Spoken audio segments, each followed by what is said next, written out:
Salam, hər vaxtınız xeyirli olsun. Bugün model sualların izahına baxırıq. Sual 1.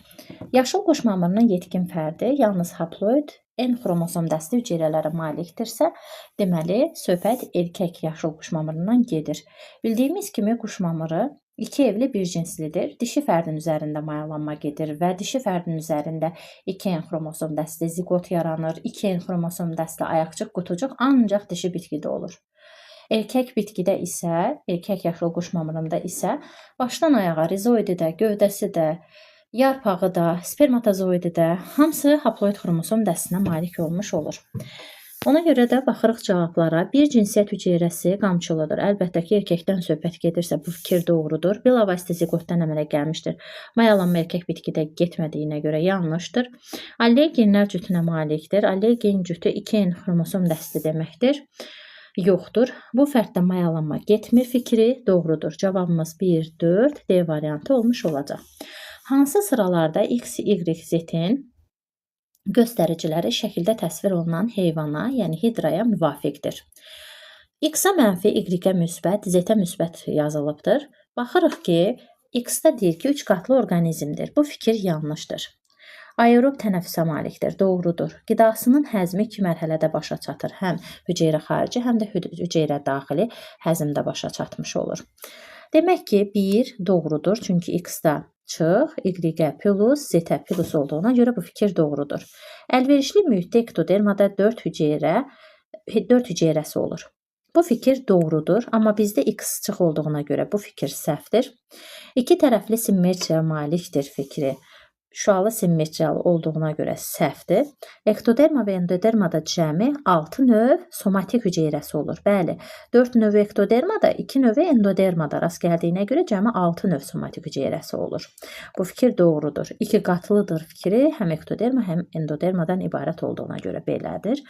3 də doğrudur. 4-cü, tor şəkilli sinir sisteminə malikdir. Bəli, hidralar tor şəkilli, diffuz, sinsit şəbəkə əmələ gətirmiş olur. Bu doğru olduğuna görə demək ki, 4 də yanlış gedir. Cavablarımız 1, 3, B variantı olacaq. Qadında 28 günlük aybaşı tisikli şəraitində ovulyasiya anında uşaqlıqda hansı proses baş verir? Ovulyasiya anında, həmin saniyədə, həmin anda mayalanma, yəni ovulyasiya anında mayalanma həmən getmir ki, hələ o yumurta hüceyrə yetkinləşməlidir, tam yetişməlidir. Olmayacaq. Aybaşı bilirik ki, yəni ilk 28 günlük siklin ilk 4-5 günü ərzində baş vermiş olur. Sarı cismin formalaşması, hələ bir ovulyasiya anı bitsin, oradan yumurta hüceyrə çıxsın, ondan sonra sarı cisim formalaşsın. Uşaqlıq divarının bərpası, bəli. İlk aybaşı siklindən sonra, aybaşıdan sonraki fazada uşaqlıq divarının bərpası başlayır. Hansı ki, 6-cı günündən başlayaraq divar yavaş-yavaş bərpa olunur ki, yeni əmələ gəlmiş rüşeymi qəbul etsin. Ona görə cavabımız D variantı olacaq. Yumurta hüceyrənin tam yetişməsi hələ ovulyasiya anından sonra yumurta borusunda gedəcək. Baxışın bir əşyadan digərinə yönlənməsi zamanı yaranan çətinlik nə ilə bağlı ola bilər? Biz bilirik ki, gözümüzü hərəkət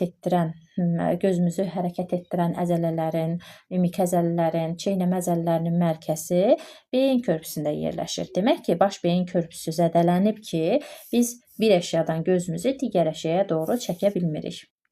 Cavabımız A variantı olar. 5-ci sualda Georgin bitkisi verilibdir. Biz bilirik ki, Georgin mürəkkəb çiçəklər fəziləsinin dekorativ nümayəndəsinə aiddir. Meyvə tipi toxumca meyvədir. Yeraltı orqan şəkil dəyişməsi, əlavə və yan kökün şəkil dəyişməsi olduğuna görə kök yumrusudur. Günün uzunluğuna qarşı reaksiyası isə qısa günlüdür. Yəni cavabımız A variantı olmuş olacaq. Eyni növdən olan, baxaq. Eyni növdən olan başlanğıc bakteriyanın yerləşdiyi N0 bərabərdir 5-ə. N0 bərabərdir 5-ə. Yerləşdiyi əlverişli mühitdə 100 dəqiqə ərzində 75 bölünmə baş vermişdir. NT çıxılsın N0 bərabərdir 75 bölünmə baş vermişdir. NT çıxılsın 5 bərabərdir 75, NT bərabərdir 80. Demək ki, 5 dənə ilkin bakteriyadan 80 dənə bakteriyanın əmələ gəlməsinə Birinci bölünmədə 10, ikinci bölünmədə 20, üçüncü bölünmədə 40, dördüncü bölünmədə isə 80 dənə sonda bakteriya əmələ gəlmişdir. Demək ki, 5 dənə ilkin bakteriyadan 80 bakteriyanın əmələ gəlməsi üçün neçə bölünmə mərhələsi keçmişdir? 4. 100-ü bölərik 4-ə bərabərdir. Hər bir bölünməyə 25 dəqiqə vaxt sərf olunmuş olar. Öküz solterinin finnası qaraciyər sorğusunun yumurtasından onunla fərqlənir ki, 1. Sahibinin həm kiçik, həm də böyük qan dövranı damarlarının yerləşdiyi bədən boşluğunda təsadüf edilir. Yəni, həm döş boşluğunda, həm qarın boşluğunda, həm çanaq boşluğunda yerləşə bildiyini söyləyir. Öküz solterinin finnası finnalı ət yedikdə həm döş boşluğunda, həm qarın boşluğunda mövcud ola bilir. Amma qaraciyər sorğusunun yumurtası mövcud ola bilmir. Niyə? Qaraciyər sorğusu yetkin fərdi qaraciyərdə yaşayır, öz yumurtalarını ödəxarı vasitəsilə bağırsağa göndərir. Biz də bilirik ki, bağırsaq qarın boşluğunda və çanaq boşluğunda yerləşdiyinə görə ancaq qaraciyər sorğusunun yumurtası qarın boşluğu və çanaq boşluğunda mövcud ola bilər. Yəni ki, kiçik qan dövranının rast gəlindiyi döş boşluğunda mövcud olmayacaq. Birincini fərq kimi götürərik. İkinci, sahibinin karbohidrat mübadiləsini tənzimləyən qarışıq sekresiya vəzisinin yerləşdiyi bədən boşluğunda olur. Biz bilirik ki, sahibin karbohidrat mübadiləsini tənzimləyən qarışıq sekresiya vəzi mədə-altı vəzidir. Mədə-altı vəzi qarın boşluğunda rast gəlinir və hər ikisi də orada rast gəlinə bilər. Həm əsas, həm aralıq sahibin bədənində təsadüf edilir. Bəli, öküz solterinin finnası həm aralıq sahibin əzələlərində mövcud olur. Biz də, yəni əsas sahibdə onu finnalı ət şəklində qəbul etdikdə, onun həzm sistemində ta addım finnanın örtüyü əriyənə qədər finna mövcud olmuş olur. Həm aralıqda, həm də əsasda. Amma qaraciyər sorğusunun yumurtası əsas sahibi nəticəsi ilə ətraf mühitə düşdükdə mütləq onun inkişafı üçün suya düşməsi lazımdır və suda ondan quyruqlu sürfə çıxır. Ona görə bu da öküz solterini fərqləndirən xüsusiyyətdir. Ontogenezi onurğasız heyvan bədənində başa çatır fikri fərqli xüsusiyyət deyildir. Cavab B variantı. İnsanın skeletində onurğa sütunu sərbəst ətraf skeleti ilə bilavasitə əlaqələndirən sümük biz bilirik ki, çanaqdır. Çanaq haqqında döş sümüyünə bilavasitə birləşib fikri yanlışdır. Yastı sümükdür fikri doğrudur. Bilavasitə uzun borlu sümüklə birləşməyibdir, amma birləşib, budla birləşibdir. Qarışıq sümüklərə aiddir, yanlışdır. Bilavasitə yastı sümüklə birləşib doğrudur. Çünki çanaq oma fəqərələri ilə, bud sümüyü ilə, uzun borlu sümüklə və özü digər çanaqla birləşdiyinə görə bilavasitə yastı sümüklə birləşib deyə bilərik. Eyler-Venn diaqramına uyğun bəndləri müəyyən edin. Sarımtıl çiçək bilirik ki, erkək söyüddür. Yaşıl çiçək isə dişi söyüddən söhbət gedir. Şeim kisəsi əmələ gəlmir erkəkdə. Tozcu borusu əmələ gəlmir erkəkdə. Çiçək yanlığı yoxdur. Hər ikisində qeyri-tam çiçək yanlığına malikdirlər. Erkəkcik yoxdur dişidə. Çünki bir cinsli iki evlidirlər. Malik olduğu bitki iki evlidir. Hər ikisi də iki evli olduğuna görə birinciyə gedəcək 1, 2, ikinciyə gedəcək 4, üçüncüyə gedəcək 3, 5. Erkək bal arısının birinci nəsli. Belə deyək, erkək bal arısı çarpazlaşır kraliçə arı. Kraliçə arı kin xromosom dəstinə malik olur, erkək bal arısı haploid xromosom dəstinə malik olur. Mitoz yolla, meyoz yolla yumurta hüceyrə əmələ gətirir, spermatozoid əmələ gətirir. Bu ikisinin mayalanmasından kin xromosom, bunlar haploid xromosom dəstinə malik idilər, haploid. Və kin xromosom dəstinə malik zigot yaradır. Zigotdan gələcəkdə işçi arı və kraliçə arı əmələ gəlir ki, bunların hamısı dişi arılardır. Amma belə düşünsək ki, kraliçə arının haploid xromosom dəsti yumurta hüceyrəsindən gələcəkdə partogenez yolla erkək arılar əmələ gələ bilər ki, bu ayrı bir qoldur. Və görürük ki, bizə deyir ki, erkək bal arısının birinci nəsli. Erkək bal arısının ancaq iştirak etdiyi mayalanma prosesidir və onun nəsli zigotdan yaranır və hamısı da dişi arılardır. Ona görə də zigotdan inkişaf edər deyərik. Qrafikdə göl qurbağasının ontogenezində burun dəliyinin funksiyalarının müxtəlifliyinin dəyişilməsi göstərilmişdir. Qrafik əsasən doğru ifadələri müəyyən edin. 0T1 intervalında suda həll olunmuş oksigenlə tənəffüs edir. Bu fikir doğrudur. Niyə? Çünki çömçə quyruq qəlsəmə ilə tənəffüs edir. Xarici qəlsəmələrinin üzərini su yuduqda oksigen qana keçir, karbon qazı isə suya keçmiş olur. T1, T2 intervalında əvvəlcə sait, sonra baldır sümüyü əmələ gəlir. Belə bir fikir yanlışdır. Çünki birinci bu arxa ətraflar əmələ gəlmiş olur. Bu fikir yanlışdır. Üçüncü, T2, T3 intervalında vena damarlarında iki cür qan axır. Bu fikir doğrudur. Çünki yetkinləşdikdə artıq ağciyərlə tənəffüs başlamış olur və ağciyər venası ilə təmizlənmiş qan ürəyə qayıdır. Demək ki, vena ilə həm arterial, həm də venoz qan axmış olur.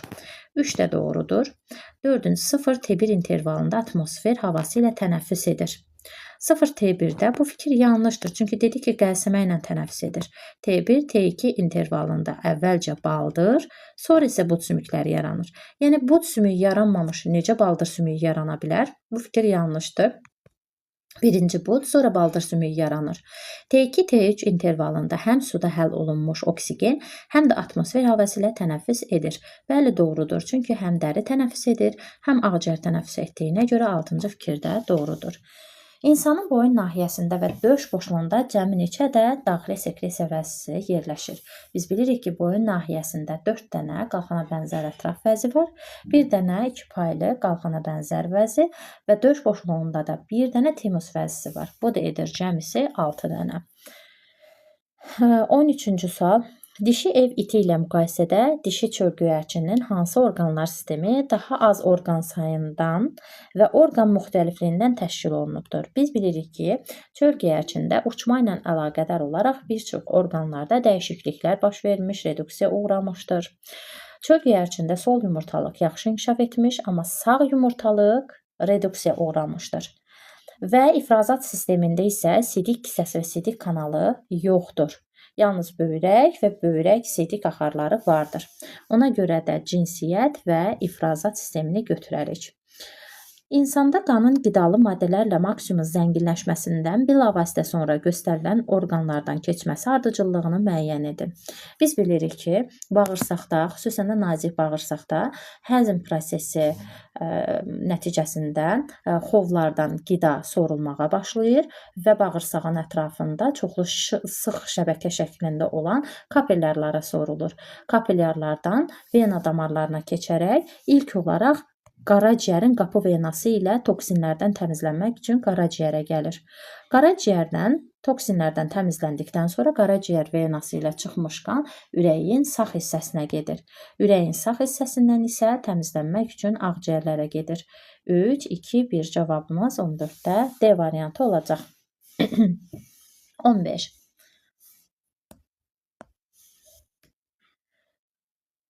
Bir polipeptid zəncirdə 2 peptid rabitə əmələ gətirən amin turşu qalıqlarının radikalsız hissələrinin kütlələri cəmi 5600 AKV olmuşdur. Gəlin baxağın, belə bir model çəkəyin ki, yəni amin turşusu, peptid rabitə, amin turşusu, peptid rabitə, amin turşusu, peptid rabitə şəklində. Hal-hazırda qısa bir zülal çəkdik, hansı ki 5 dənə amin turşusu var tərkibində ki, 5 dənə amin turşusu sayının önəmi yoxdur burada. Sadəcə model olaraq anlamağınız üçün çəkirəm ki, baxın, ortadakı amin turşular sağa, sola 2 peptid rabitəsi ilə birləşmiş olur.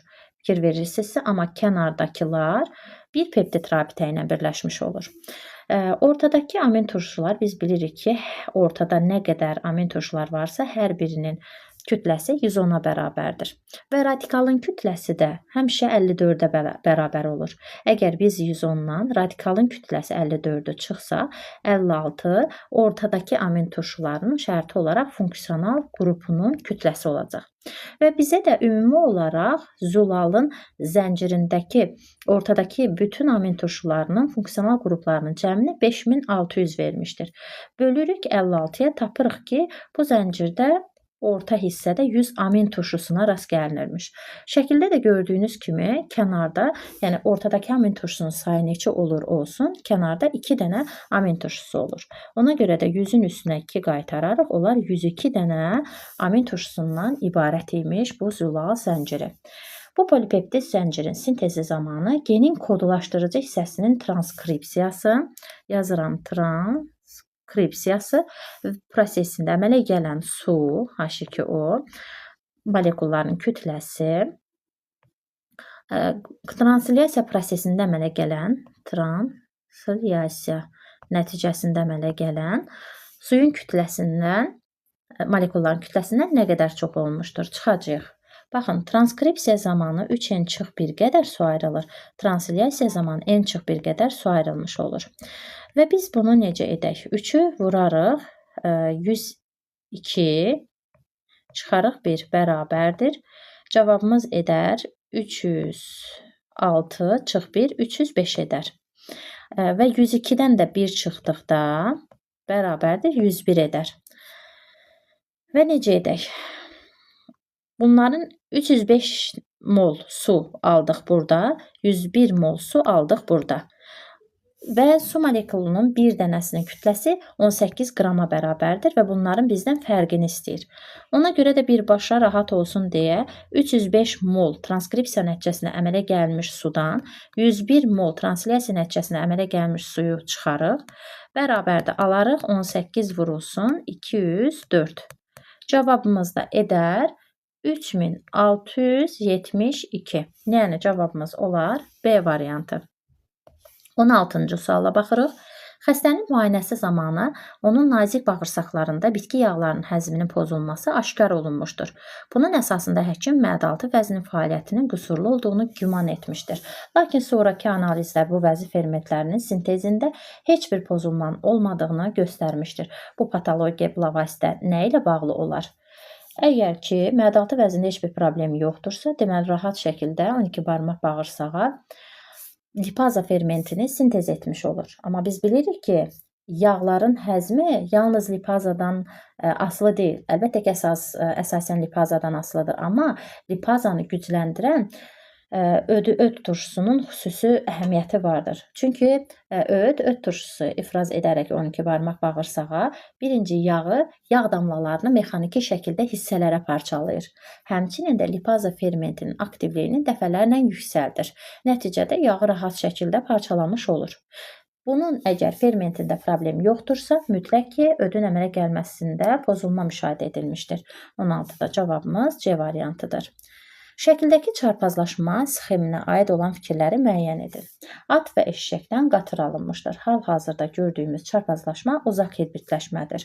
1. Müxtəlif növ və cinslər arasında aparılır. Fikir əlbəttə ki, doğrudur. Bu cür çarpazlaşma uzaq hibridləşmə adlanır ki, bayaq söylədik, daha dözümlü və intensiv çoxala bilən formalar əmələ gəlir.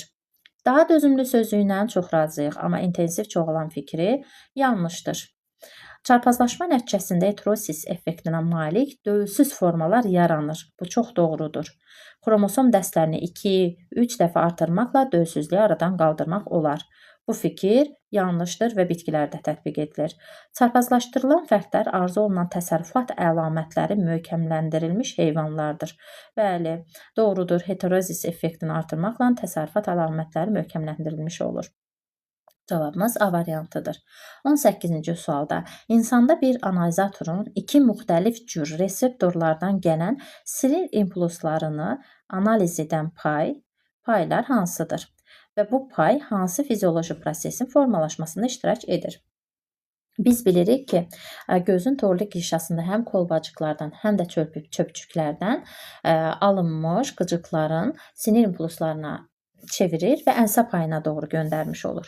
Demək ki, torlu qişadakı olan iki cür reseptordan qıcıqları qəbul edən ənsə payıdır və ənsə payı da yuxu görmə kimi fizioloji prosesi tənzimləmiş olur və formalaşmasında iştirak etmiş olur. İlin hansı günündə şimal yarımkürəsinin orta en dairəsində bitən bitkinin 1 kvadrat metr yarpaq sahəsində daha çox üzvü maddə əmələ gələ bilər? Biz bilirik ki, yəni gün uzun olmalı və günəş işığı daha çox düşməlidir ki, üzüm maddə də çox sintez oluna bilsin. 1 kvadrat metr yarpaq sahəsində 1 saatda 1 qrama qədər üzüm maddə sintezi olunmuş olur. Bu da iyunun 22-sində olacaq təbii ki. 20-ci sual. Hüceyrə orqanoidləri yuxarıda mitokondri göstərilmişdir, aşağıda xloroplast göstərilmişdir. Biz bilirik ki, mitokondrin daxili membran daxili tərəfində mənfi yüklü oksigen, daxili membran xarici səthində isə mənfi yüklü, daha doğrusu müsbət yüklü hidrogenlər yerləşir və xloroplastda daxili membranın daxili səthində müsbət yüklü hidrogen, daxili membran xarici səthində isə mənfi yüklü elektronlar yerləşir. Baxırıq, X-imiz oksigen, Y-imiz hidrogen, Z-imiz hidrogen, K-mız isə elektron olmaqla 20-də A variantıdır. Ataviz üçün hansı ifadələr doğrudur? Baxırıq ki, A-ya plus, C-yə plus, B-yə minus, D-yə minus göstərilmişdir. A. 6 həftəlik rejimdə olması normal haldır. Bəli, hər bir insan 6 həftəliyində çox məməlliyə malik olur ki, bu embrional dəlildir. Bir doğrudur. C. Növün bəzi yetkin fərdlərində təsadüf edilir. Bəli, elə insanlar var ki, doğulduqda çox məməli dünyaya gəlirlər ki, bu da atavizm adlanmış olur. Bu da doğrudur. C. İnsanın qədim əcdadı ilə eyni mənşəli olmasını isbat edir. İnsanın qədim əcdadı ilə eyni mənşəli olması fikri yanlışdır. Nəyə görə? Çünki qədim əcdadı dedikdə insan insana bənzər meymunlardan yaranmışdır. Biraz da əvvəllərə dayansaq, Mezozoik erasında həşərat yeyən heyvanlardan yaranmışdır. Yəni, bu fikirdənsə insanın heyvanlarla qohumluğunu sübut edir fikri daha doğru gəlir. C. Növ üçün əhəmiyyətli olan funksiya yerinə yetirir.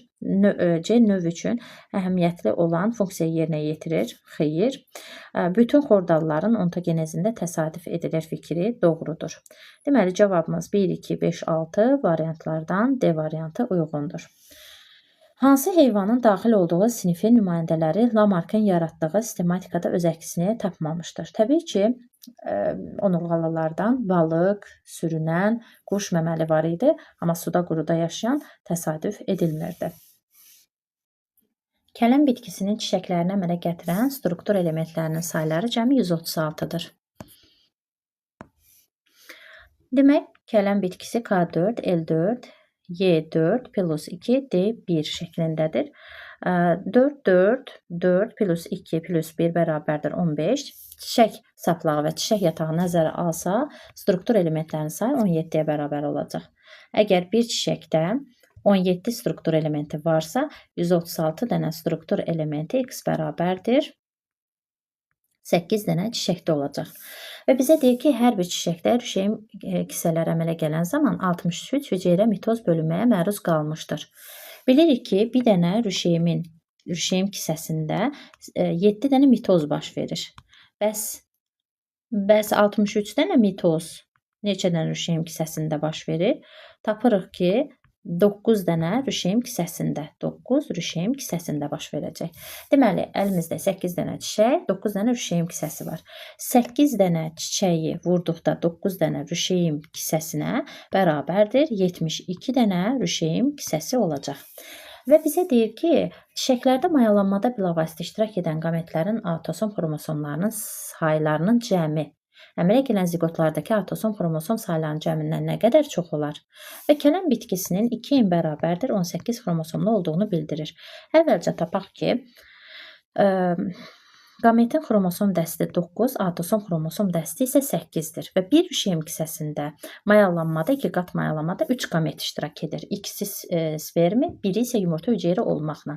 Cəmisini tapdıq 24 xromosom, autosom xromosom. Sonra bəs ziqotlarda bilirik ki, bir rüşeym kisəsində bir dənə ziqot olur və ziqotun diploid xromosom dəsti 18, onun autosom xromosom sayı isə 16-ya bərabərdir. Elə bir dənə də olduğuna görə ziqot sayı ilə xromosom sayı da 16-ya bərabər olacaq. Yaxşı, bəs 24 xromosom qametdə idi, 16 xromosom ziqotda idi. Bunların fərqi neçə edər? 24-dən 16 çıxdıqda fərq 8-ə bərabər olar. Demək ki, əlimizdə 72 dənə rüşeym kisəsi var. Bir rüşeym kisəsində fərq 8-ə bərabərdirsə, Bir rüşeym kisəsində tapdıq ki, fərq 8-ə bərabərdirsə 72 dənə rüşeym kisəsində fərq neçəyə bərabərdir? 8-i 2-yə vurarıq 6, bir yadda 7 və 8 56, bir də yadda 57. 576 cavabımız 576 olar. Hansı orqanizmlərin bədəni daxilində energetik mübadilənin mərhələlərinin üçü də baş verir? Yəni oksigenli tənəffüs edən canlıları tapacağıq. Öküz solteri oksigenli tənəffüs etmir. Yetkin askarit nazik bağırsaqda, öküz solteri nazik bağırsaqda, exnokok nazik bağırsaqda parazitik edir və onlar mitoxondrilər olsa belə çalışmır və oksigenli tənəffüs onlarda baş vermədiyinə görə hər iki proses baş vermir. Baş verir istəyirsə cavabımız 3-5 olacaq. Kök pöhrələri haqqında doğru ifadələri müəyyən edin. Kök pöhrələri nədir? Köklərin üzərində əlavə tumurcuqlar olur ki, əlavə tumurcuqlar bitkinin hər hansı bir fəlakət sonucunda yıxılması, məhv olması zamanı əlavə tumurcuqlardan yeni zoğlar yaranıb torpağın üzərinə çıxmağa başlayır ki, bu da kök pöhrəsi adlanır. Kökün şəkil dəyişməsidir. Fikri yanlışdır, çünki o bir zoğdur. Əlavə tumurcuqdan inkişaf edir, bu fikir doğrudur. Üzərində bilavasitə yan kök inkişaf edə bilər. Kök pöhrəsi zoğ olduğuna görə ondan ancaq əlavə kök inkişaf edə bilər və zoğ olduğuna görə təbii ki, üzərində əlavə tumurcuq ola bilər. Kökçiliyidir. Fikri yanlışdır. Cavabımız 2, 4, 5 olacaq. Fikir doğrudur. Çox hüceyrəli orqanizmlərdə hüceyrələr yerinə yetirdikləri funksiyalarına görə ixtisaslaşaraq toxuma və orqanlara əmələ gətirir. Fikri canlılardan hansılara aid ola bilməz? Və baxırıq ki, elə bir şey seçək ki, onlarda ixtisaslaşma baş verməsin, toxuma orqan əmələ gəlməsin. Və təbii ki, bu bir hüceyrəlilərdən bakteriyalara aid ola bilər.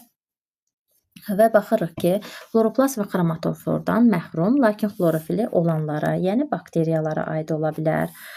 Sonra gametogenezi zamanı qütblərə həm tək xromatitli, həm də cüt xromatitli xromosomları çəkilənlərə, yəni meyoz, mitoz prosesi baş verənlər onsuz da çox hüceyrəlidir.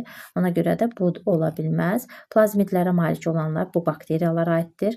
İşıq enerjisindən istifadə etmədən qeyri-üzü maddələrdən üzü maddelər sintez edənlərə, yəni xemotrof yolla qidalananlar da bakteri olduğuna görə doğrudur. Ontogenezi zamanı cinsət hüceyrələri mitoz yolla əmələ gələnlərə, ümumiyyətlə mitoz prosesi nüvəsi olmadığına görə bakteriyalar da baş vermir. Hüceyrələrində sentrolları olmayanlara, burada hüceyrələrində sentrolları olmayanlara dedikdə hüceyrə mərkəzi olmayan ali bitkilər nəzərdə tutmuş olur. Amma belə baxdıqda bakteriyalarda da sentrollar yoxdur. Altını götürə də bilərik, amma cavablarda götürülmədiyinə görə deməli ali bitki kimi düşünülmüşdür. Çaşdırır altı. 27. Uyğunluğu müəyyən edin. Siz bilirsiniz ki, bir də analoji orqanlar göstərilibdir. Şəkildə də gördüyünüz kimi hər ikisi biri kəpənəyin qanadıdır, biri quşun qanadıdır. Eyni funksiyanı yerinə yetirirlər, amma kəpənəkdə dəri çıxıntısıdır, quşda isə sümüklü orqandır. İkincidə isə baxırıq ki, artıq bunlar homoloji orqanlardır. Müxtəlif sistematik qruplarda oxşar mühit şəraitində oxşar xüsusiyyətlərin qazanması ilə nəticələnir. A gedər birinciyə, konvergensiya nəticəsində yaranıbdır. Homoloji orqandır. Divergensiya nəticəsində yaranıbdır. D. 1 AB, 2 isə CD, modifikasiya dəyişkənliyi nəticəsində yaranıbdır. Heç birinə getməyəcək. Keçək situasiya suallarına. Müəllim biologiya dərsində cinsiyyət ilişiklikli irsiyyəti izah edərkən qeyd etdi ki, cinsiyyət xromosomları yalnız cinsiyyəti müəyyən etmir. Autosom xromosomlarda olduğu kimi cinsiyyət xromosomlarında da müxtəlif genlərin olduğu məlumdur. Məsəl üçün, pişiklərdə qara B, sarı rəng B genləri X xromosomlarda yerləşir. Y xromosomlarda isə belə genlər olmur. Cədvəldə pişiklərin rənginə uyğun genotipləri yazın. Dişilərdə 2 dənə X olduğundan və erkəklərdə isə 1X olduğundan bu şəkildə qeyd edəcəyik. Deməli, böyük B, daha doğru sarı olduğuna görə, bir dəqiqə, sarı olduğuna görə kiçik B, alabulu olduğuna görə böyük B, kiçik B. Çünki 2 dənə X var. Amma qara olduqda yalnız X-in üstündə böyük B olacaq. Belə yazaq, daha aydın olsun. Və X-in üstündə kiçik B qeyd edəcəyik. Yəni, buradan yazıram, böyük B, kiçik B şəklində qeyd edəcəyik. Ala-bula pişiklərlə sarı pişiyin çarpazlaşmasını. Ala-bula dedikdə söhbət dişidən gedir. Sarı pişiyin çarpazlaşmasından erkəkdən söhbət gedir. Alınan nəsildə, baxaq, Ala-bula pişik yazarıq.